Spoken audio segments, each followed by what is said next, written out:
thirsty for stories, and they're out there, they're available, but we have one in our hand at any time. We just pull it out of our pocket and we can look at stories constantly. I mean, they even call them stories and reels and stuff.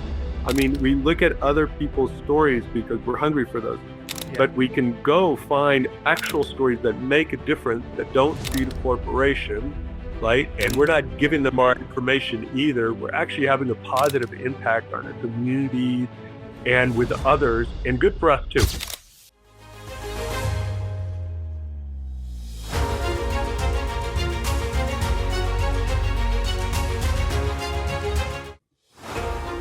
The Arts Council for Monterey County is here to invest in your creative future. If you're a student, your journey is just beginning. Apply now for college arts scholarships or raise your voice as the next Youth Poet Laureate. Honing your craft? The Arts Council for Monterey County offers individual artist grants and free BusinessWorks professional development workshops. From finding inspiration to building a career, the Arts Council for Monterey County is your creative partner. Learn more at arts4mc.org. That's arts4mc.org.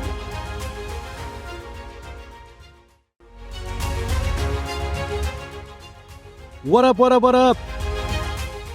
Welcome back to Offline Expression. It is a gorgeous day here in Central California. And I am Jeff Hinderscheid, your host, and I'm back. Today I am not joined by my amazing youth ambassador and co-host Victoria Jones. Talk about a busy young lady. She is out there in the world killing it on behalf of all teenagers and high schoolers. So she's making y'all look real good out there. But worry not, we have an amazing guest with us today, David Deighton. Did I say it correctly, David? That's correct. Yeah, that's good. That works for me. Yes.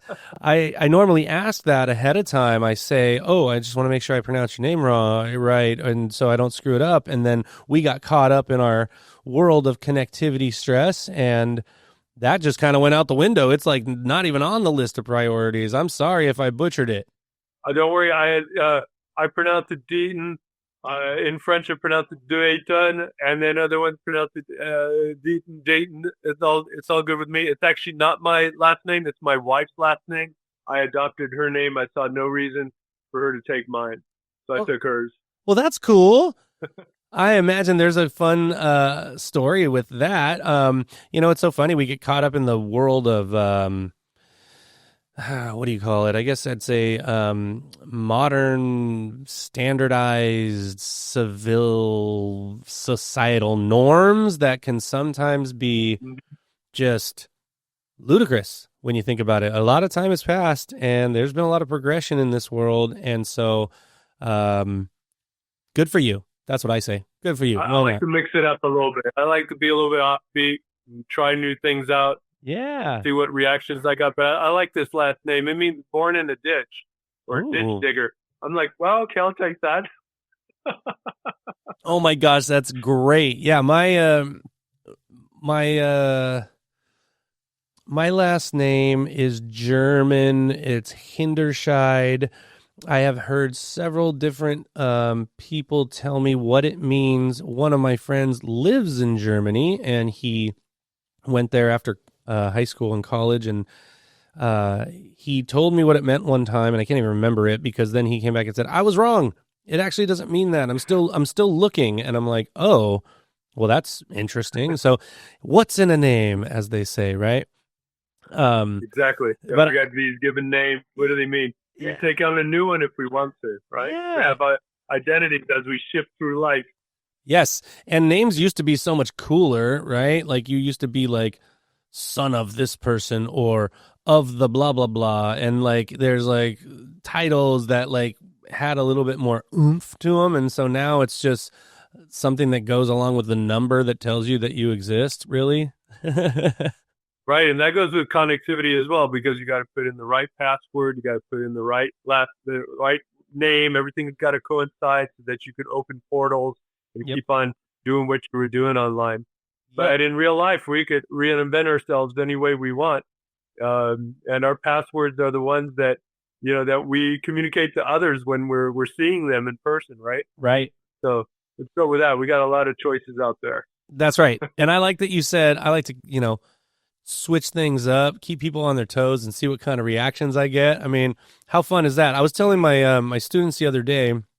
I said, there's rules, there's unwritten rules, there's these norms and things that happen in society that kind of make people feel a little bit uncomfortable, but it's not going to hurt them. It's not going to harm anyone. And I said, here's an example. Next time you go to get in an elevator, walk through the doors and walk straight to the back of the elevator. Just stare at the wall and don't press a button. If anyone's on that elevator, they're going to be really uncomfortable because those aren't the rules, right? You're not doing it right. You didn't come in, you didn't smile, nod, press the button you needed, and then stand there in your silence or whatever. And so people get a little bit about stuff like that, but it's not harming anyone. It's literally shock value in those moments. It's not the point of the elevator, surely. But what if you pressed the button that you needed and then stood with your face against the back wall? Like, would people? I think you'd still have a little discomfort. So you got to switch it up sometimes on people. Just see how it goes because norms are created by society a lot of times, and we don't have to live in that box all the time. It's not really worth it. Especially the elevator, right? There was this French sociologist. He called it non-space. It's a non-space. It's these places where we don't really assign anything to. It's, for example, underneath. It's like a closet. What do you do with that space? You don't enter it. You pull things out of it. And the elevator is one where we all feel somewhat uncomfortable because we don't have these norms that we're supposed to use. It's one of silence usually and ignoring others, especially if they're strangers.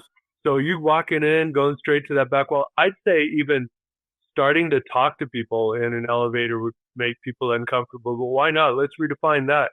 Yeah. It's a good place to meet people. It might feel a bit threatening though, like, oh, somebody's talking to me. Why? What do they want? Oh, they're weird. Yeah. So why not? Let's break it up. Let's make it new. Exactly. I mean, there's a reason why there's something called an elevator pitch because you only have so much time in that moment. That it's finite. It's going to end.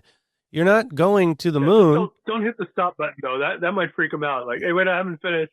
Press that red fire alarm button. Hang on, I need to talk to you for a second. No.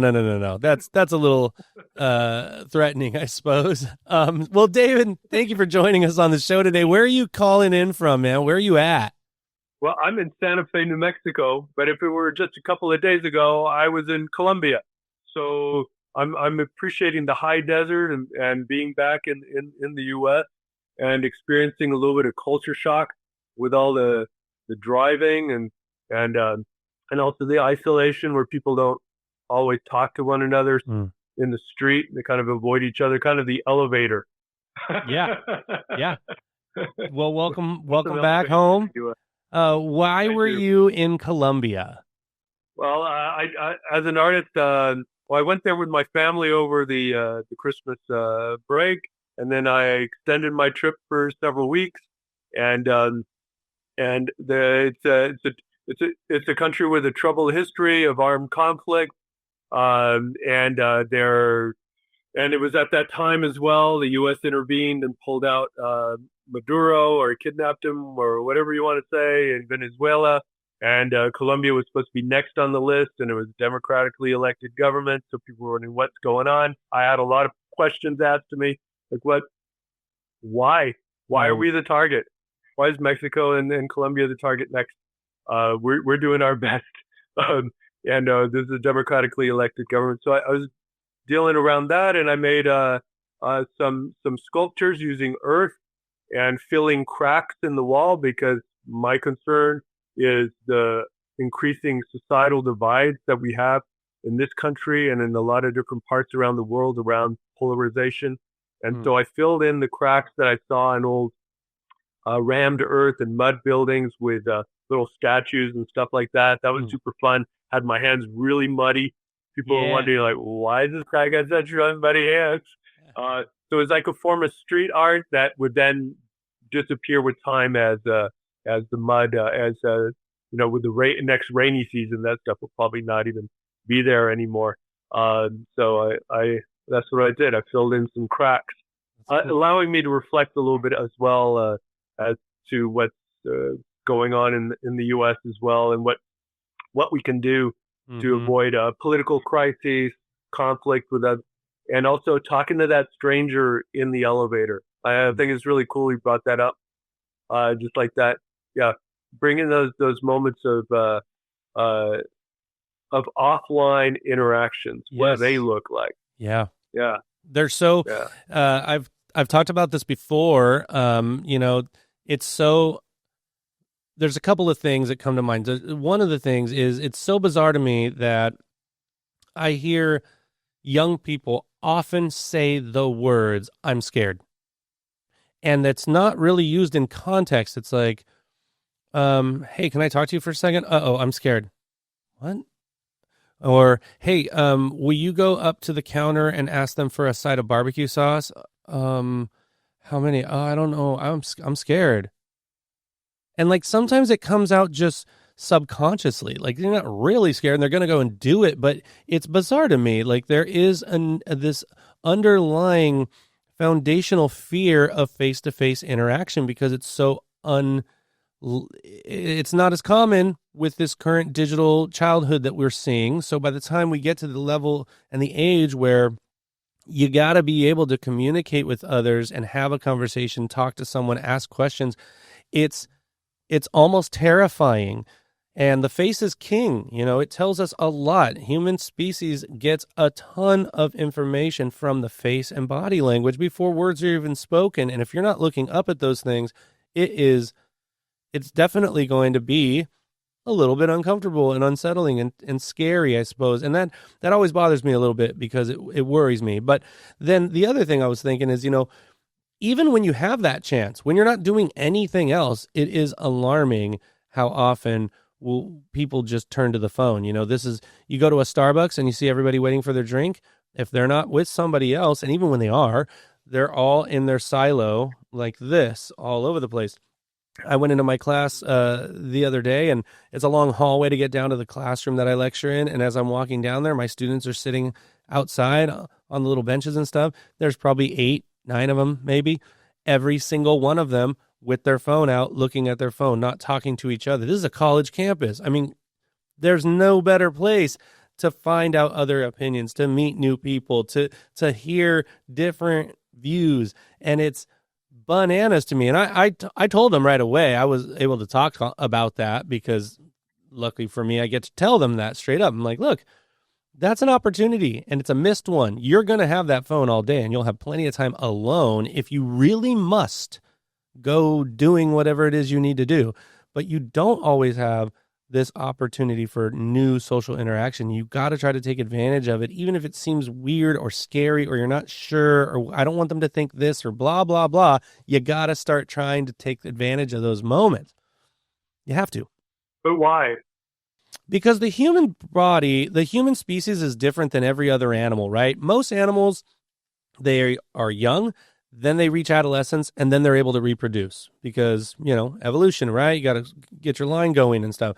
Humans, we go up like this, and then we grow really fast to like 5 or 6, and then we have like this 7 or 8 year period, sometimes 6 years, depending on when it hits, where we slowly grow because the human brain is so different than every other animal on planet Earth, and it is designed to learn, take on information, learn about the world around us. And one of the most important things we learn in that period of time is how to communicate with other human beings, how to have face-to-face conversations, how to argue with someone and then resolve that argument, how to notice somebody and feel like they're attractive, like look at them and go, oh, that reminds me of this, or to see a smile and to feel joy or to make somebody laugh. There's all these very important parts of growth that happen in that middle childhood to pre-adolescent in those years that are now coming out because there's tablets and TVs and such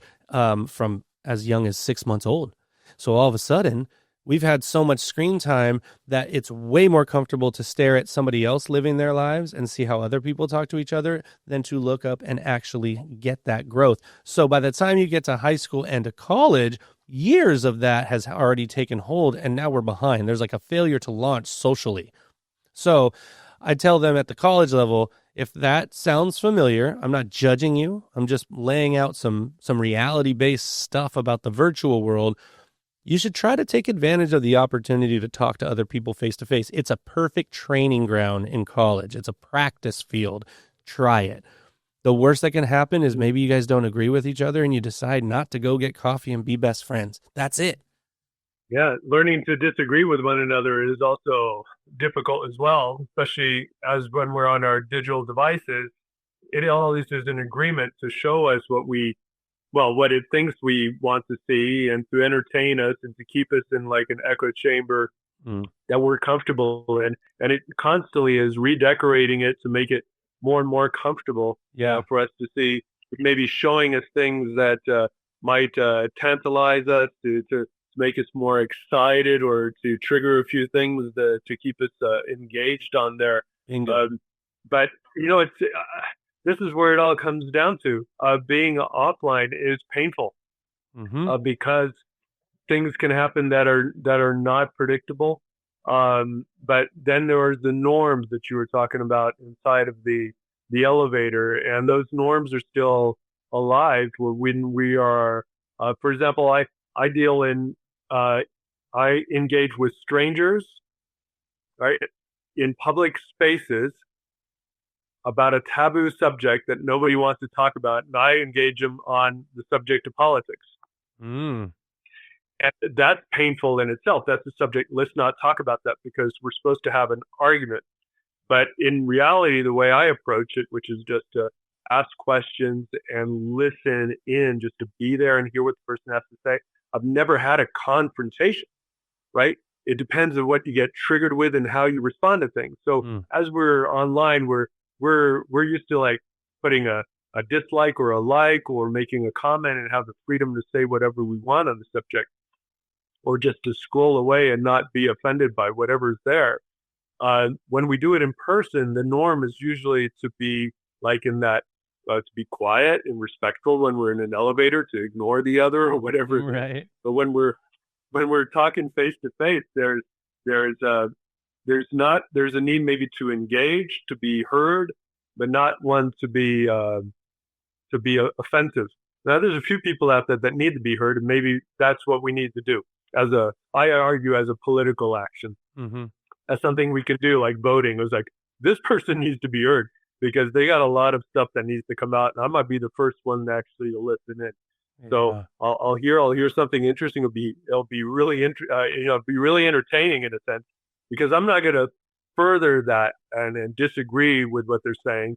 I'm not going to agree with them either. If I find it offensive, I'm going to tell them that I disagree with everything you said, but I'm going to focus on commonalities. I'm kind of getting ahead of myself, but the question is like, when you're engaged with people in person, there's some norms that take place. So it's actually not as painful as we expect it to be, unless we're going in a confrontation mode and they're ready for one too, and then things go out of proportion. And but the thing is that we get to control it, not the algorithm, not as online looking for outrage. We can tone down the volume really easily when it comes to face-to-face encounters. Right. We take. I agree. At that moment. Politics are interesting in that regard, because I feel like politics are often, they're given a bad rap because they are so messy, but it's people-based, right? I agree with you. Listening, asking questions. So my favorite subject that I teach is social psychology.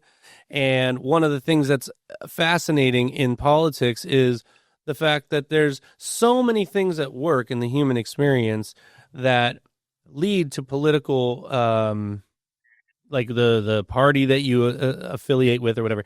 And one of the things that I try to tell people is everybody on two sides of any argument feels very, very much like they are right, and feels very, very much that the other side is wrong. So we have to start with knowing that about the other people. not just saying like I'm right and they're wrong. Well, they feel the same way. So how can that be possible, right? There has to be a reason. Now, some of those reasons stem from a childhood where that's what you are conditioned to believe, or the way you're conditioned to think, because the people above you and that raised you or that have been around you, that's how you have learned to live and see the world. Fair. Okay. But sometimes we go into those things with blind faith. So we can ask questions that allow people to answer and think about. Now, the critical thinking part is the other piece, right? Things that we believe internally, an internal attitude about something. In the social group, we may not even act on that. There's a reason why peer pressure exists, because you can be brought up, told not to do something, told it's bad, have a moral compass that tells you not to go a certain direction, certain people you shouldn't hang out with, things you shouldn't say, places you shouldn't go. And then you're in a group, and even though you know that and you believe it and you feel it, you might still give in to the will of the group and still be saying those things. The world of mob mentality is a phenomenon in the social world. How can somebody be standing at a water cooler one day asking about whether or not Bob got that fax, and then the next day have no shirt on, have their face painted in 20-degree weather at an NFL football game with 10 other people all screaming like they're going into battle with a broadsword? Like, there is a different thing that happens when we're all connected as a group. There's dopamine in that. There's strength in those numbers is so much deeper than just safety. It's the strength of the group and group think. And so when you get an individual and you can ask questions like you're talking about, and then listen to the answer, and then have a conversation that doesn't end in confrontation, that alone is so beneficial in the world of politics. You don't even have to agree at the end, but walking away and going, they got to say what they needed to say and get heard. They got to ask questions. I got to say what I was saying, and then nothing bad happened. That makes a big difference. And so this way, the other group is not the enemy, and it's not just sowing fear. And I think that's important. Right. Yeah. It's also, I see, I come permeated with the idea that all of our actions are political actions, even when we kick a little stone, right? Kind of like the German artist Joseph Beuys, in the 80s. And also, I see all of our actions with intent being artistic expressions. So to me, the two link very easily, that all art is political. Um, and uh, and so that brings us to like investigating norms, investigating interactions, being present, acting, of course, with intent, right? Not just mindlessly. Trying to be conscious of all of our actions, and that's very helpful in communication as well when you're face to face with somebody. What's the purpose of my conversation? Am I, and looking back within, seeing, am I trying to win an argument? And what is argument? Oh, why is it associated to this form of argument conflict or argument war? I have to win, right? Or lose? Right. Where did this come from? Win or lose? Mm-hmm. Things are so attached inside of our language. I like to explore that and think, well, an argument, for example, in French, I'm a Franco-American, so the first language is French. An argument is just to put forth an idea that can be discussed, right? Not to argue in the sense of I'm having a confrontation. Right. So depending on language, it changes. Yeah. So, I realize that when I'm speaking English with others, their interpretation of a word might be different than mine. And when I'm having that conversation, that's very rich. And it's not tailored by an online interaction. Mm-hmm. It's tailored by whatever's happening right there in real time. And if I'm take away the whole argument is war argument, and think of rather than I'm here to learn and exchange and to experience this, you know, live experience with somebody else, then I'm more likely to listen in and to hear what crazy stuff they have to say. What appears crazy to me. Right. They're trying, and then see, oh, they're trying to convince me of something, or they're trying to win the point. They're trying to change your mind. Yeah. Yeah, and that's fascinating. And Right. at that point, you can say, "Wow, you're really trying. I appreciate you really trying to change my point of view." And I appreciate you taking the time to do so. Yeah. And it's quite interesting. I find it kind of comical and farcical that you're trying to do this. And that might be a trigger, like, oh, you calling me a clown, and then that's where conflict starts to arise. Well, then you're like, well, I mean, I would like to admit that I wouldn't be able to change yours either. Correct? Do we agree with that? Yeah, exactly. If you figure that up, it's a lot easier. Yeah, and they're like, yeah, I guess you're right. And it's important to know that people. I got to admit, I got myself into some serious hot water with Facebook and politics back in 2015. Okay. I was taking to the pages and I was really going there, just totally up in arms with the first Trump campaign and all that was going on with it. And the world was changing right then big time, because we were only 5 years out from the social media explosion and only 8 years out from the iPhone coming out. And so things were new. There was a big shift at the time, because before that, like when my parents were growing up and like before, like there was a very hush thing about politics, about like even family members, you don't ask who you voted for or whatever. At least that's what I was told many times. So then there was this big surge of like, which side are you on? I can't believe this person's doing that, because social media lends itself to the keyboard warrior. So people were going out and saying, I can't believe this person said that. And I can't believe that person said that. And then other people were like, I didn't know you felt like that. And then there was just boom, nasty stuff. So I learned my lesson big time, because I had so many conversations where I would always try to stay calm. I would always try to provide empirical evidence. I would always try to do all the right things. And at the end of the day, you can't change someone's mind, and the wall goes up because it was a political battle. Not I was a victim and a perpetrator of the exact same thing that I swore I didn't want to do at the time. But I learned my lesson, and so what I learned, I get it. Was that you can provide information. You can share thoughts, but social media back then, it jumped, right? It used to be, this is how you can stay in touch with family and friends that you know.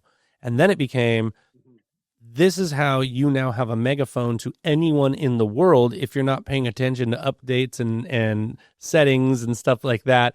So it shifted significantly. Now, fast forward to today, and after this last elective period, I feel like we've come to a place where people are once again like hunkering down a little bit.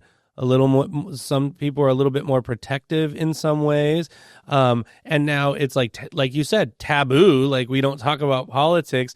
We don't talk about politics, and we don't talk about religion, right? If you want to not argue, we don't talk about those things. But I agree with you that it's important to learn how to describe a point regardless of your opinion. That's why I think it's so valuable for high schools to have debate teams, because a person needs to be able to do the research, whether you agree with that side or that stance or that opinion or not, learning everything you can about it, and then being able to say some points that might indicate why it's a good thing, or argue in favor of it, in favor of it. That is a tremendous skill, because it requires research on things that you can't just go have your confirmation bias. You have to look up all the aspects of it in order to understand it in its full capacity, in order to make an educated stance as to why you think this is good or bad or whatever. And so that is like a lost skill now because people either shut down completely, I'm scared, or they just stand in the silo and just spout from only that small bubble sometimes, which is, like you said, I think it's comical that you're trying to convince me to change my point of view here. That's not going to ever happen because of the fact that this isn't how this works. Like, I can go research it and do it myself. If I go research it and look stuff up and go, oh my gosh, you know what? I didn't know that. Or I didn't know this piece. Or that's an interesting thing. I'm glad that that person told me that. Okay, maybe my point of view is shifting a bit. But when it comes down to core values that people lean on, it's really hard to get into discussions about that stuff. And people will be guarded and triggered, like you said. Right, but to hear, I think that's a big chunk to bite. You know, it's a big thing it's not for everyone to go to the debate team, to go look for information, even to be able to disprove somebody's point. They're already over to the next thing. And you know, that's not for everybody to be able to take that on. And what I found let's take a step back. So for the last 6 years, I've been going to national parks and I've been engaging with strangers, asking them 3 non-confrontational political questions, and learning not to be triggered myself, and just to actively listen and to lean in and to use all my senses, which is another subject, to hear what they have to say. And that's been a journey in itself. And what I found is, okay, I'm not going to change them in this very short period, and I don't have the time to do so, and they're not asking me to. I'm the one asking them questions. I'm letting them speak. What I have found is that I'm not going to find usually common ground on facts and opinions, and that's okay, right? That's not going to, it happens sometimes, but the most fruitful of conversations are going to be with people that I disagree with, not the people that I agree with. Because this is like we're in the same echo chamber. Oh, it's lovely in here. But what is it in the other half of the country that's voting a certain way, that's thinking a certain way? What is it inside of their echo chamber? And they're not letting you in. They have something to say. How do you enter into that space? And what I found is like it's on the emotional level. So when I'm listening and I'm hearing all this stuff, and often a lot of very offensive things that I disagree with, may it be on social issues or racism, all this stuff, it's all coming out, and also erroneous facts, and I kind of get an idea where they're getting things from. I got to let that go and not think, oh, this guy's an idiot or whatever. And I'm not going to take the time to tell them that either. I'm going to find one thing I have in common, and there's always, even in the worst and most offensive encounters, there's always one thing I find in common with them, and it's on the emotional level. So it's, and I help them to get to that word as well through these questions. And, they'll find that they're angry about the political system of the United States. They feel disenfranchised sometimes. They wonder, you really? Okay. And so I'll take that, this adjective, and I'll share that with them. That's the opportunity to make like a bridge with people, to say, you know what, I disagree with everything you had to say, except I'm angry too. And if they had something, for example, I'm on the left, so I'm the libtard or whatever. I'm that commie, but I'm not a commie. But in their view, I'm a commie. Yep. Tell them that. It's like, I'm that commie we've been talking about. But you know what? I do agree. I'm also angry too. Right. That we have in common. And that's also a time when I get a most unusual responses, like, well, you're not like those other guys. You're not like the other one. Okay. So I've made a bridge, not only then, but I've also offered an opportunity for them to see, like, oh, they're not all this homogeneous group them. Actually, there's more of me in them. Yeah. And getting away from that language of us or me versus them or they or whatever that is. And seeing more of the us in things. So I focus on like that emotional level, and I'll share that, and then they'll explore that artistically in different ways. But that has been my main, if you want, change and transformational aspect in my life is like I went from being like angry of hearing all this stuff coming up, uh, which would be similar to what you were experiencing when you were online, right? Back in 2015, like I have all they said that I have to cure this, I have to do something about this. Yeah. It happens also in offline, in-person experiences as well. We get triggered. So it's recognizing these triggers, and you can think about them later and think like, why was I triggered by this or by that? Right. And try to find the thing that you have in common, because you're not looking for to change the other person on the aspects of facts and opinions, but you can, and that's why I disagree with what you were saying earlier. You can change the mind of others through your encounters and through these interactions. And of course, I find that moment to be open to all, unlike the debate team and looking for counterfacts and things like this in order to explain your point. That's something you could do with anyone at all these different times. And that brings me back to, it can happen in the elevator, right? It can happen in the grocery line. It could happen when you're having a cup of coffee, or whenever in class or between classes, when something comes up. That's your moment to be able to take a political step that's a lot more available than when we get out to go and vote. You can they can maybe several times a day. But it's painful. Of course, you're going to hear stuff you don't want to hear, but it's an opportunity. Yes. And you can take several of opportunities and show connections with others. But for those, so it brings back to several things, like where does this stuff happen? So I'm not going to be in an elevator all the time, and I'm not going to meet people maybe with a different point of view than mine all the time. I'm not going to go like David that was on your show, going to a national park and talk to strangers. I'm going to go for a hike. I don't want to spend my time talking.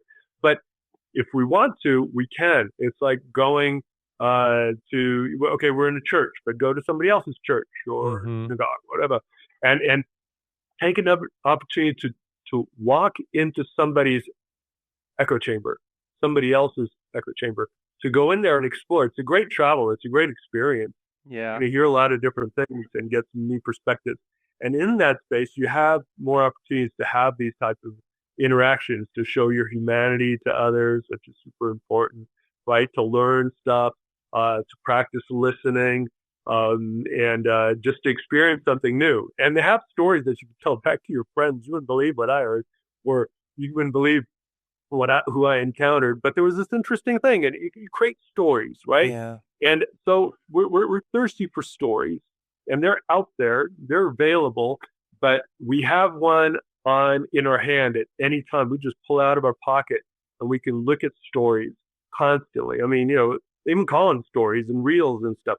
I mean, we look at other people's stories because we're hungry for those.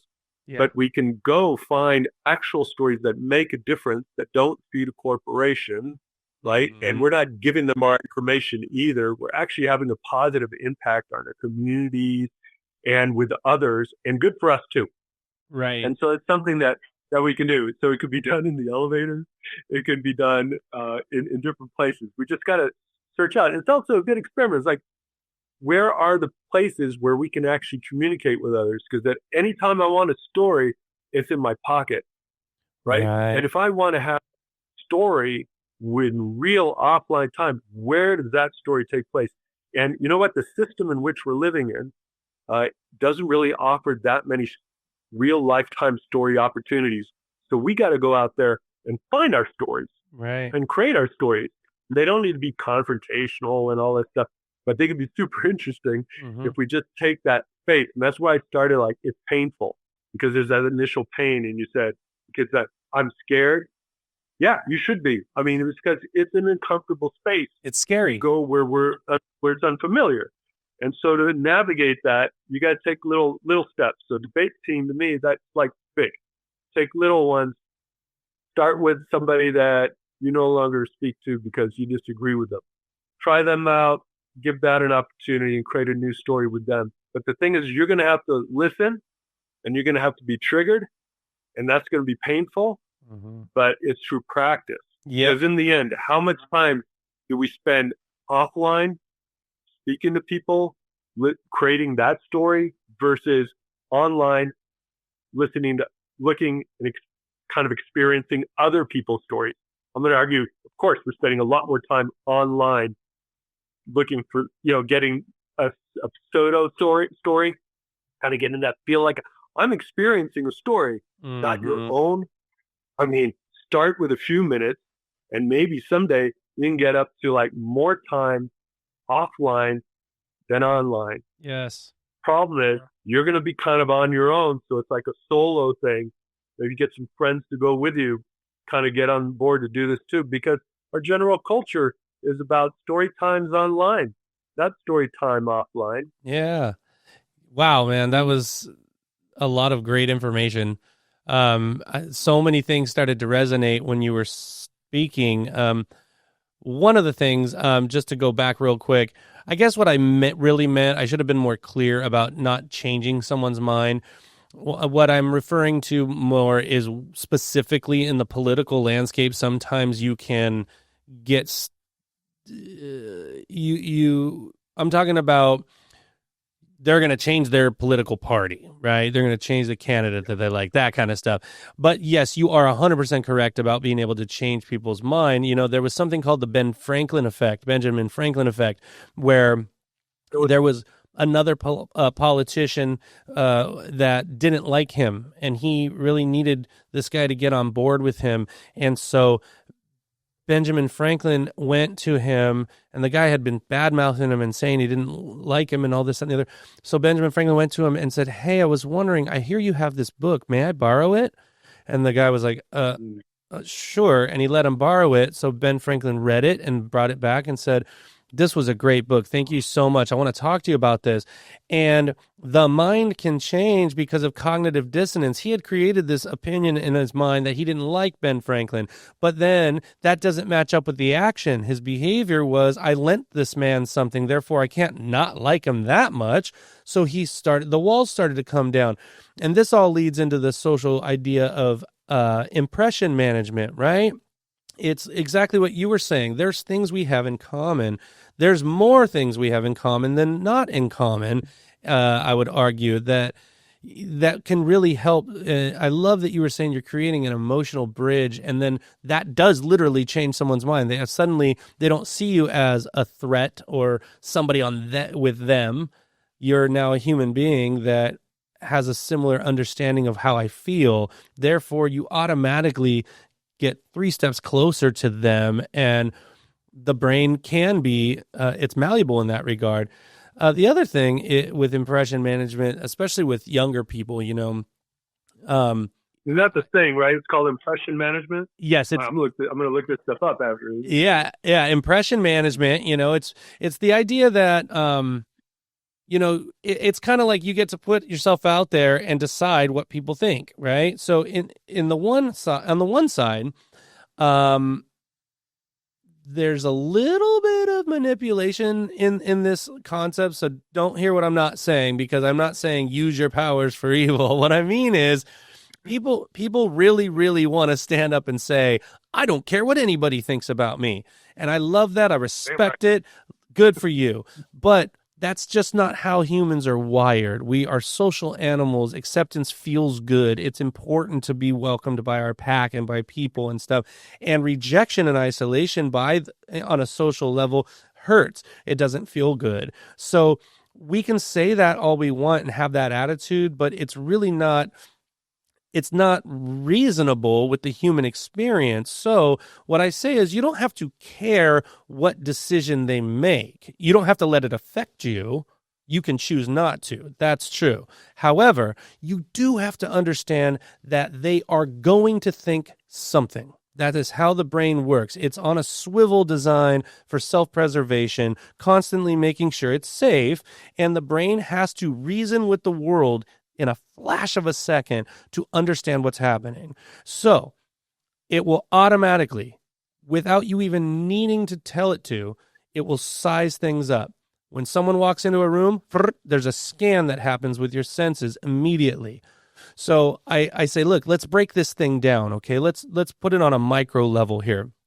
Imagine we're all sitting in class, and I'm talking and you're listening, you're taking notes or whatnot, and you hear a voice coming and getting louder and louder and louder to the door, and someone walks in, and this person's 30 minutes late to class, they're on their phone, loud, they got keys jangling, they don't have a backpack or a notebook or anything, and they say, oh, yeah, yeah, no, I'm in class now, I gotta go, yeah, I'm sorry, excuse me, excuse me, they clank the keys down, and there's 30 to 40 seconds of disruption for everyone.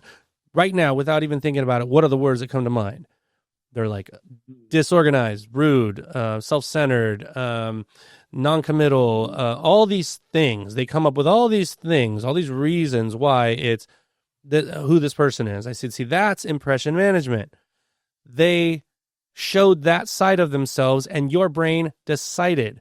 So what you're doing right now, though, is committing what's called the fundamental attribution error. You have to attribute that behavior to something. And what we tend to do most of the time is we tend to attribute that behavior to their personality, and that's how they are, and we completely underestimate the power of the situation, context, because we don't know them. But what if I told you that person's mom died at 3 a.m, and on her deathbed, she said, no matter what, make sure you go to school. It's important to me. And even though it was hard for her, she found a way to get here and was late because she's talking to family about what's going to happen at the hospital and what's going to happen with the funeral service. What are the words that come to mind now? Guilt, shame. I feel sorry for her. How could she even be here? I said, see, all I had to do was paint the picture with one more brush stroke with the situation.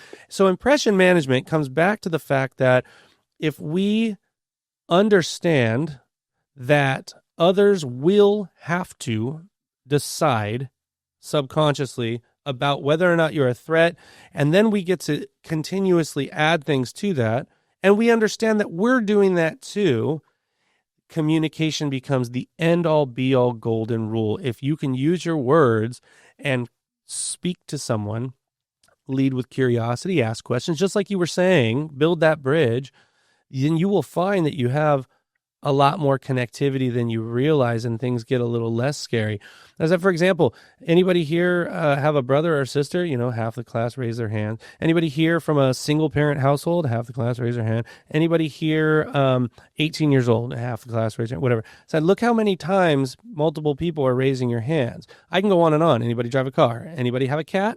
Anybody live in an apartment? And you can do this all day, and you'll be shocked how much you have in common versus the one or two things you don't agree with that are usually external things that have been taught somewhere along the line. So that means we can talk about those things because we have all these other things in common that are foundational, and it's important. Yeah, thank you. That's really good. Yeah, I see that. I'll look more into that. Impression management. I agree with you, though. I love that you say, I disagreed with everything you said, but one thing, I'm angry too. And that, you got to get it out. Oh, emotion's important. We're emotional people. The thing is, for hundreds of encounters at the beginning, I would just let it take that weight upon my shoulders and go, I feel like I was a bit abused. Right. I got abused by it. Painful. But, in the end, there's a space where, it's like, well, say what you got to say. And get the point across. Of course, for me, it's the importance. Now, these are strangers now. I want to show that we can have these type of conversations, and we can do it on the most controversial of subjects. We can, on politics. So if we can address that, we can address anything else. And it's also an invitation for people to do the same with the people around them. Because everybody's got, I meet often people they tell me that they're no longer even speaking to their children. Right. Because they got different points of view. Yep. Or their uncle or whatever. And this is really questions like that you can use with Uncle Bob, at Thanksgiving dinner, right? Yes. Try them out. And you're going to find something in common. And I got people crying too, this because I'm like the first person that's actually listened to them on something that they really wanted to get out, because they spent hours being bombarded online, right, by all these political opinions and these catastrophes and stuff, and they want to be able to do something about it, but they're like, well, signing another a petition, does that actually work? And we're not going to vote till next year, right? And there's this. I'm just a drop in the ocean, and none of this really matters. And all these things come up, and my vote doesn't really count. The whole system's corrupt. I corrupt.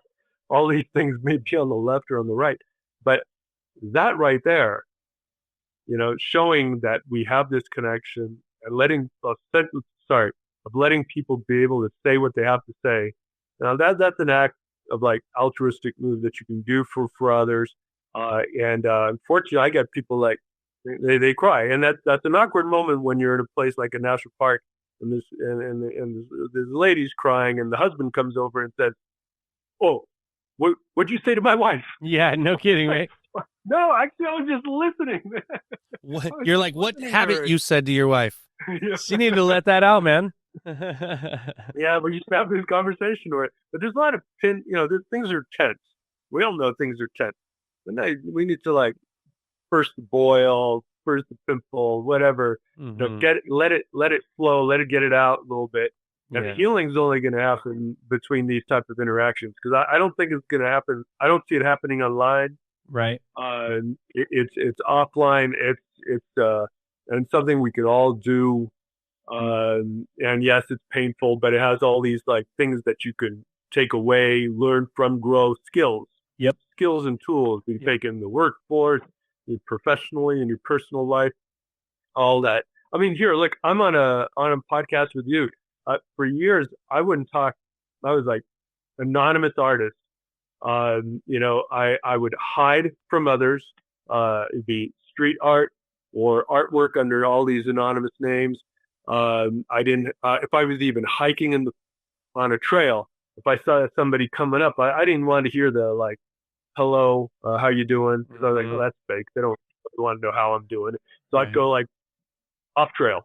But now I'm engaging with people because of all this, of getting out there, going through the pain of I consider it pain of having conversations when you don't want to, and having and listening and hearing things you don't want to hear, and basically getting out of my own echo chamber, my own worldview, to like knock on the door of somebody else and say, "Hey, tell me what you got," and to take that in. And I found it. Not only is it like a travel, it's a travel within somebody else's experience. It's hearing new things, and also, like I mentioned a few times before, to me, a strong political action that everybody can take. And eventually, I talk about strangers because it's actually easier to talk to strangers than it is to somebody I care about a sensitive, a sensitive subject. Oh yeah. So I think kind of like through that training of talking to strangers that I'm not very invested in, because it doesn't always work out, does it? It's very low risk. You be there for somebody I care about. Find a connection there. That's good. Not just to dismiss like the important subject of what we're all living, which is our political lives, that we're all affected by. Right. And it's strong. It is. So maybe we'll go out and vote. Yeah, exactly. And you know what? But it's hard to vote. Emotions and, there's the peripheral approach and then there's the direct approach, right? Like some people are moved by, there's a central route of influence where, and let's just keep going with the example of politics. The central route is that person represents the party I've always identified with. I don't really care what they say. That's who I'm voting for. It's central. It's just, there's lots and lots of reasons why that's just the way it's always been, or my family and this and blah, blah, blah, blah. But then there's the peripheral route, right? And the peripheral route is, well, that's a good point. What are they talking about here? But then there's the secondary peripheral route, which is, they seem really calm. I really like that shirt. They seem to always smile a lot. There's things that are landing in our secondary peripheral intake of senses that make us feel a certain way. And so what you're describing right now, I think, in a sense, is when you're out there and you're talking to strangers, and there are people who are like, I don't want to interact with someone I don't know. I don't know what's going on. And now we're asking big questions. What is going on here? It feels like mentally exhausting at times. But the approach that you're leaning with is really a positive one, because it's not just I'm open-minded and willing to listen and learn, but it's also showing by leading by example. You're like kind of setting a nice tone and leading as a model to be like, we can have conversations and it's okay. And people learn from that, whether they want to or not. It's an interaction. Well, that was interesting. That was, and it will stay with people. People will think about that, and all that peripheral stuff, the way you communicate, the way you ask questions, the way you can say, I don't agree, and it's okay. I'm not mad, or I'm not going to raise my voice and say, oh, I don't agree with that, but I do agree with this. Like, that is exactly what you were talking about earlier. That is great modeling material for anyone. Anyone can learn that, because communication, like you said, online, I can't tell you how often I tell students, and this is because my girlfriend many years ago said it to me, and it was a wonderful reminder as I was learning, and that is, if you are in an argument or you are emotionally invested to the point of needing to get your point across, stop putting it in a keyboard. Do not email back. Do not text back. Say, can we continue this conversation in person? And set it up and sit down with that person, and you will be shocked at how much easier it is to resolve it, because again, the face is king, tone of voice, body language. You will learn how to communicate, and you'll be picking up on so many peripheral cues and nonverbal things at once to guide your next thing, and hearing things in real time. And communication is happening on this super meta ultra level that is way deeper than, oh yeah. And then you're just sitting there staring at your phone, waiting for the bubbles to pop up, because you're like, oh, I bet they're going to say this. And what you're doing is you're ready. You're ready for war. Whatever they say, I'm just going to say this. And now you're sending back 2 paragraphs. You're not actually listening to what they're saying sometimes.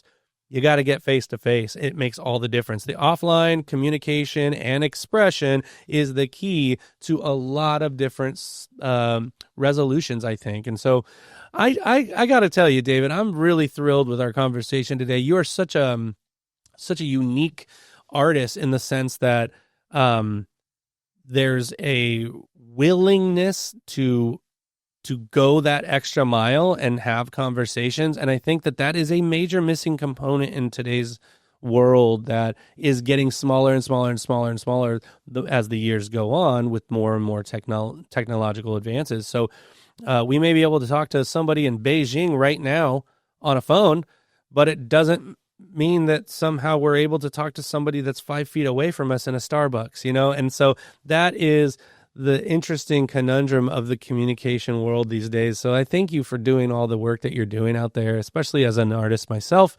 Sometimes we evoke an emotional response from people, right? And we're letting something out, we're letting something in, and we're sharing all at once. And I think that's a really important thing to do. So kudos to you, man. Appreciate you. Thank you. I'm going to emphasize just at the end here, also, it's about that encounter that you have with the other. You just created a story when that happens. Mm-hmm. And that's the story that stays. Mm-hmm. Right? And that's the story they can share. And they'll share it with somebody else, and they might replicate that same story. Mm-hmm. So we're very story-oriented people. We create our own stories, and the stories have to be initiated. We have to maybe take the courage to make that initial step to start the story, right? The story that they will take, the story that you make, right, that you were part of, right? But in the end, right, there's like this freedom, and you're gaining by doing that, like this superhuman skill. Well, it's actually very human skill, right? But as other people are ignoring it, you practicing it means that you don't have to do much to do better than others in communication. Yeah, okay? You're developing like a superhuman skill. Yes, or a very human skill. Yeah, that's exactly right, and it's important. It's a critical skill, and that's one of the things you got to tell them is, everybody at some point or another is going to have to go into a job interview. You have to talk to somebody. You're going to have to put your best foot forward. Talk about impression management. You're going to try to get that job. And how are you going to do that?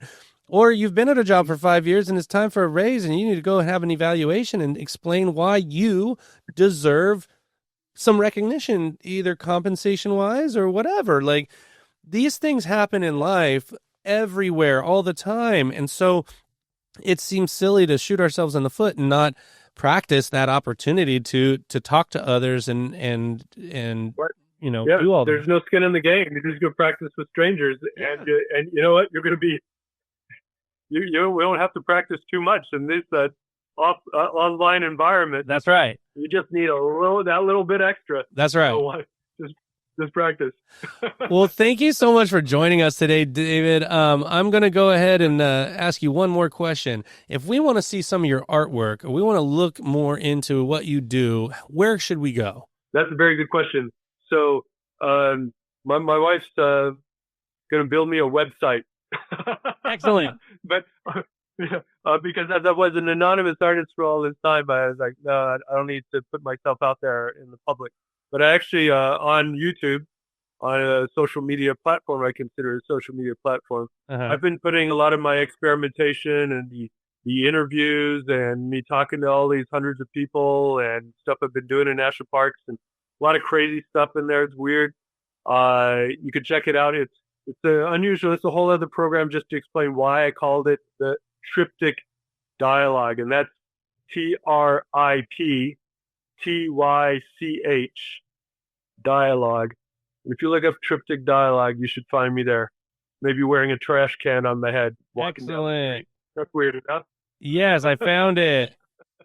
All right. Okay, cool. Well, thank you for that, man. I really want to make sure that we stay in touch, because I'm curious about your travels and the artwork you do. So I'm going to check out your YouTube page here, and then if you need any help with that website stuff, send